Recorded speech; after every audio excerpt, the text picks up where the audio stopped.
from somewhere up in the sky. Moving fast and bright as a firefly.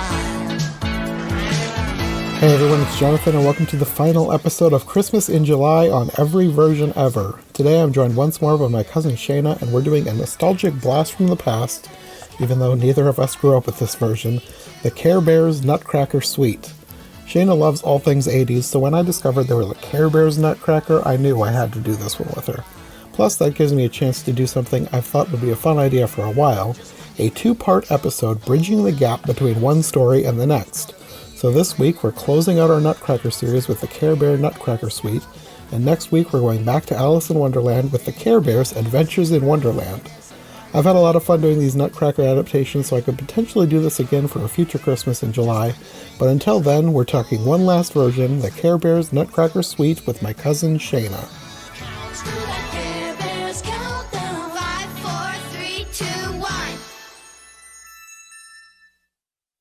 Did you grow up with Care Bears?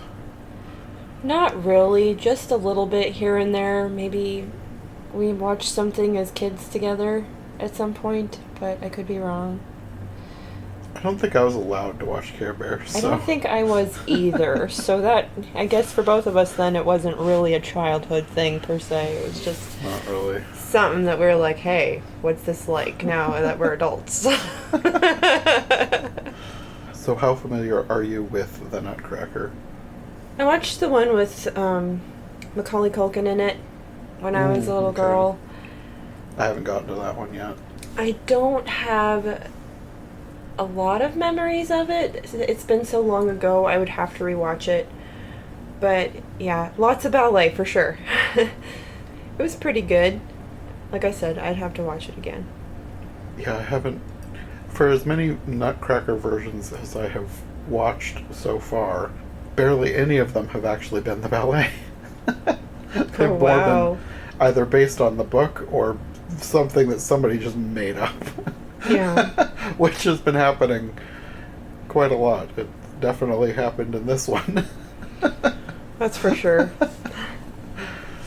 Yeah, this was interesting. The story was told by a teacher to her class, and they were like talking about the story, like they actually name dropped the author and everything, like E.T.A. Hoffman's The Nutcracker and the Mouse King, which I thought was kind of different. Like nobody ever mentions the book. Like everybody always thinks of the Nutcracker as the ballet. Yeah, that's when she referenced Tchaikovsky's ballet. Yeah, she's telling the kids that that's only one version. So then they want to know her favorite version, which is apparently the Care Bears version. Yes. So this actually, I thought it was kind of interesting because I was looking into like the history of this special. This was the last Care Bears thing that Nelvana did, or Nelvana. It's a Canadian animation company, and they did the Care Bears TV show. They did a lot of things that we watched as kids. Like there was a lot of PBS stuff by Nelvana. I think the Big Comfy Couch might have been a Nelvana production. That makes sense because that was very much a Canadian show. Yeah, and there was a lot of Canadian stuff on PBS Kids. We watched a lot of PBS. Definitely. We didn't have cable, so we were PBS Kids.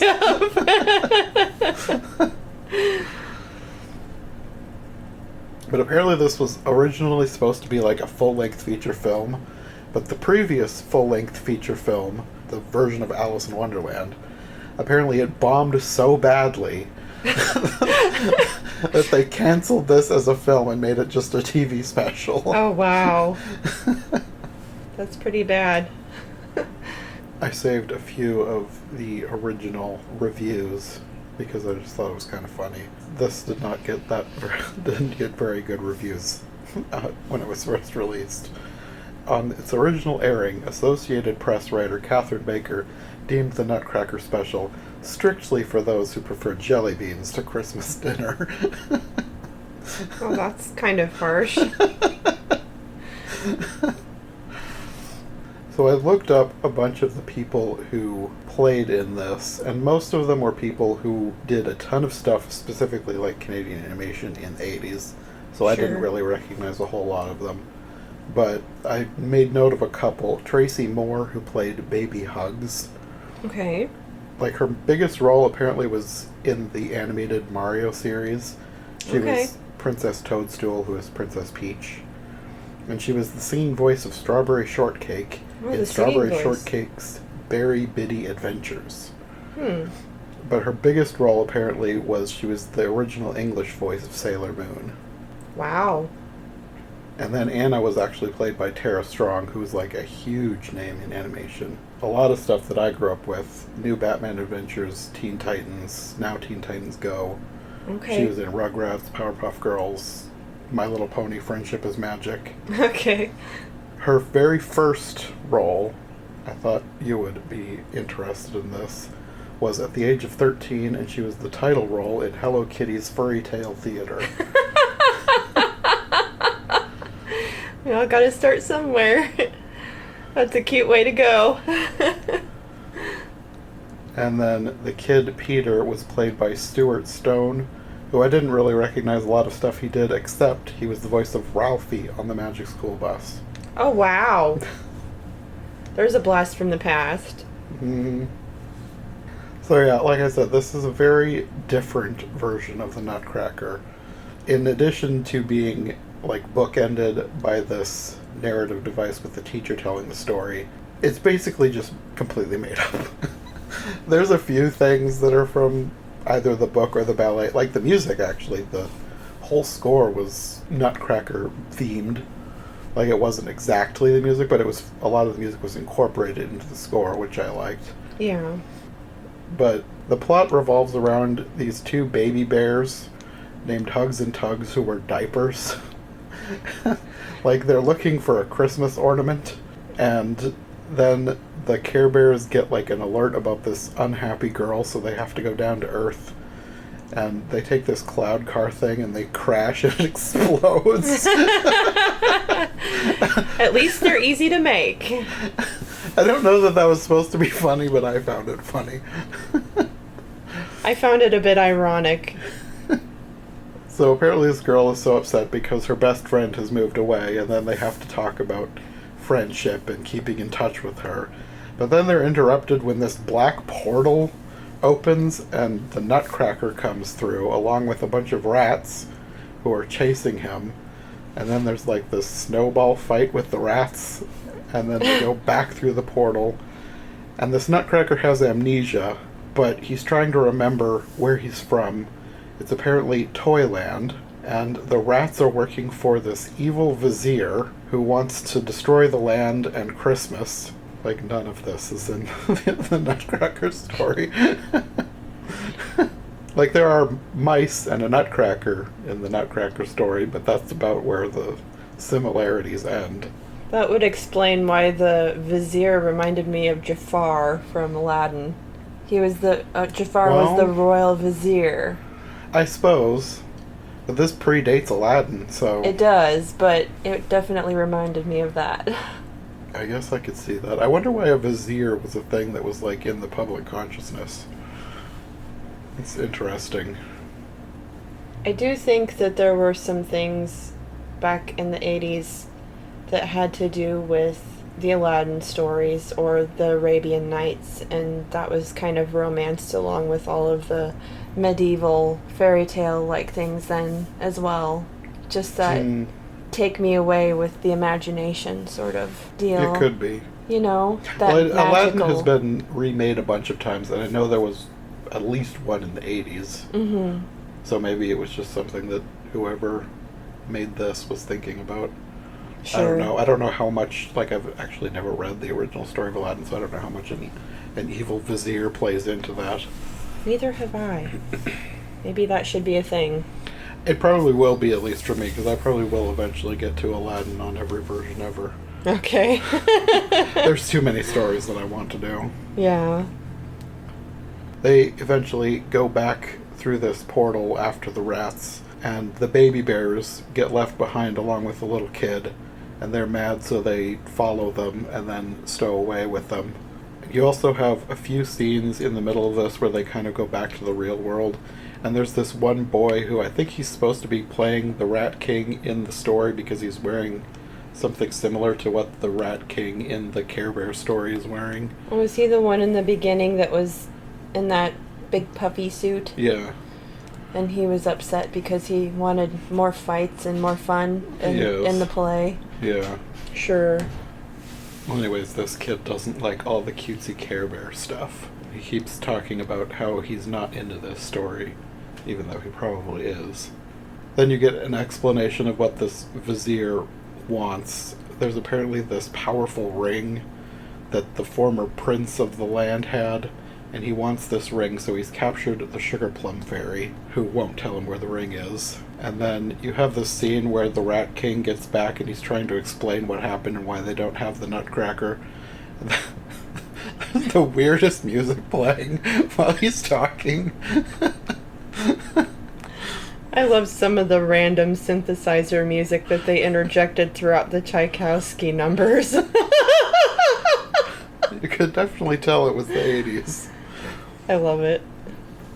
And with the Care Bears, they're like trying to make their way through Toyland, and they take this train, and you said it looks more like Candyland, but like in the book it's the land of sweets. Mm-hmm. So that's where that came from. They just decided to call it Toyland. I think in the ballet there is multiple lands.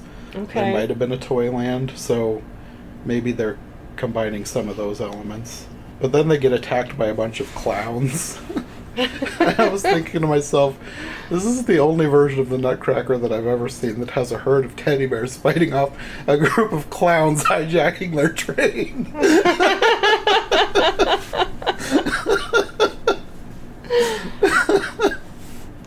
So then these clowns explain that the vizier and the rats have overthrown the prince and captured his castle, and the Sugar Plum Fairy has hidden the prince's magic ring. And I don't think it's explained here, but the clowns, they're like making fun of the Nutcracker for not being able to defeat him. The Nutcracker is actually the prince. I don't know if that's explained here, but like the clowns are, like the whole point of this scene is to like teach children not to make fun of people. Yes, friends don't laugh at friends. Yeah. Was the lesson in that scene. The clowns, they're like, yes, they're hijacking the train, but they're not evil. They just are trying to escape. So then the next day they keep going, and the clowns, did the clowns join them or did they stay behind? I don't think they joined them. I think they left the clowns back at the station. I think they did too. Anyways, they get attacked by the rats, who capture the little boy and hugs and tugs. And then you go back to the real world, and the little boy who's listening is now getting into the story when the babies are kidnapped. Now he likes the story. Now bad things are happening. It's fun now. Yay! And then you've got a scene with the little kids in prison crying, and the one baby bear says, "We'll never find a special Christmas ornament now." And then the little boy says, "That's the least of our problems." Some of this was like so dumb but so hilarious because the Rat King comes in and says, "Din din time," and he's got a plate full of apple cores. Yep. Isn't that just the most delicious thing you've ever seen? And then I think he thinks that they're crying because they're afraid of the dark. So then he's making fun of them and telling them he loves the dark. So then they trick him to coming in and like hiding in the dark, and then they lock him in the prison. The Rat King is not very smart. That was way too easy. I thought it was hilarious. So the rest of the group ends up sneaking inside the castle, and they free the Sugar Plum Fairy, and they find this walnut ornament that contains the ring, but then the vizier grabs it. And then there's a lot in this thing that it's like things happen because the plot demands it, because before you've had these Care Bears, they have this magical stomach power. I don't know what it is. They do the Care Bear stare, and then they like shoot flowers and rainbows out of their stomach or whatever. But at this point, instead of saying Care Bear stare and zapping him, they say Care Bear countdown. and giving him plenty of time to trap them. I think it was because When they're wanting to do it all at the same time, then it's like saying, when you're doing a race, counting down and then you all do it at once. So they needed to considerably shorten the countdown. Yes. Instead of giving them time to thwart their their fighting mechanisms. Yes. They get doused with like honey or something. It was taffy, actually. Oh, okay. And the one guy says, "It's amazing what a little taffy can do." So they're all trapped, and the vizier wants the Nutcracker to open this walnut, but he refuses. So he starts turning all the bears and other care creatures into firewood. Yes. And they all get put in prison and are taken away one by one. And then only the girl is left, and he finally agrees to open it when they threaten her, and he says, "You're the best friend I ever had. I couldn't stand to see you turn to wood like the Care Bears." So he's just like sitting back watching all the Care Bears get turned into firewood and not doing anything.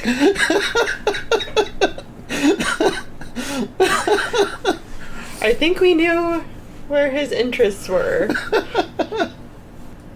Meanwhile, the little kids, the little boy Peter and Hugs and Tugs, they weren't with this other group, so they're still free in the castle. And they sneak into this throne room when the rats come back, because they let the Rat King out. And then he blames everything on his minion rats. And then they fall over and release the fairy by accident, and she gets the nut knocked away. And then the little kids grab it because they think it would be the perfect ornament. Yes, Hugs and Tugs. So then there's like a chase, and then they get recaptured. The nut ends up by the Nutcracker, who picks it up, and he's like finally gonna open this thing. But before the vizier can get it, the fairy grabs it and puts it on his finger, which turns him back into the prince, restores his memory, restores all the bears and other animals into flesh from wood, whatever. It broke the curse. Yes.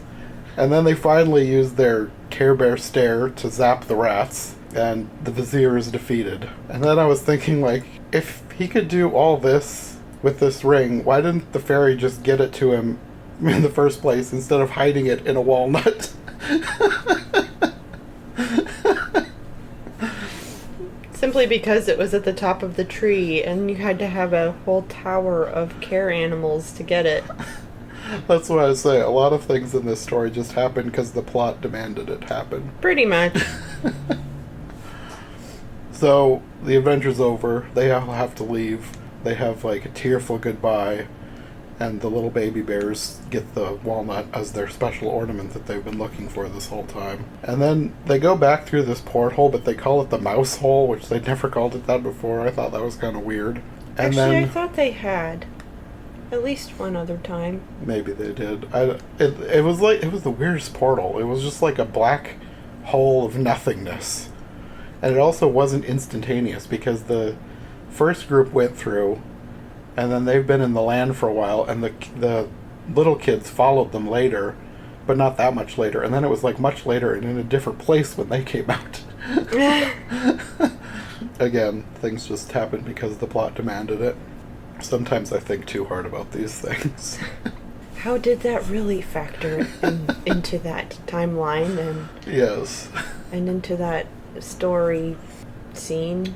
But yeah, they go back through this thing, and then the little girl, Anna, wakes up, and she's just in the real world, and she just assumes it was all a dream. But then they're visited by the new neighbor, Alan Prince, who looks exactly like the Nutcracker Prince, and he brings her a present of a nutcracker. And then you're back to the story that the teacher is telling them, and the kids want to know what happened to Anna after that. But then, apparently, the grown-up prince arrives, Alan Prince, and apparently he and the teacher were the two kids in the story. Yes. I And kind then- of figured that from the beginning, actually, when she started to tell the story, and the little girl had the same color of hair and eyes that she did. This is another thing where I think way too hard about things, because in the story of the little girl, like, you see, like, her bedroom and everything, they're, like, clearly in the 80s. Very much so. I mean, I thought of that too. It's like, okay, here she is all grown up. She looks just like the 80s. And then they go back to when she was a little girl. Looks just like the 80s. It's a magical land where it's always the 80s. Sweet. Shayna's dreamland.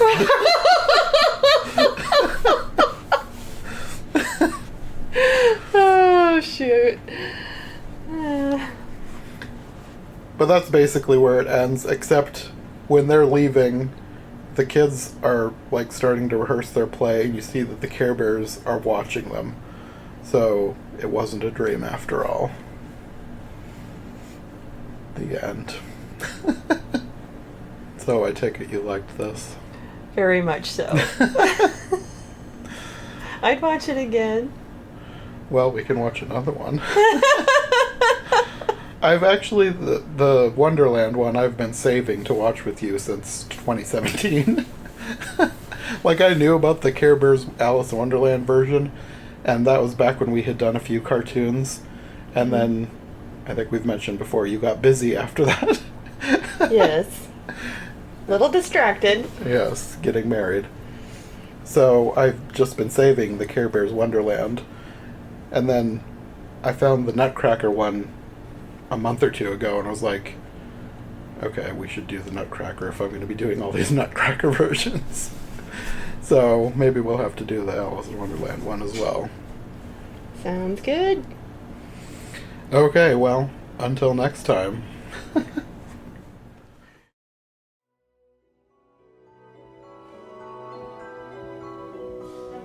Thanks for listening to Every Version Ever. If you like what you've heard, make sure to subscribe on your preferred podcast platform or to our YouTube channel.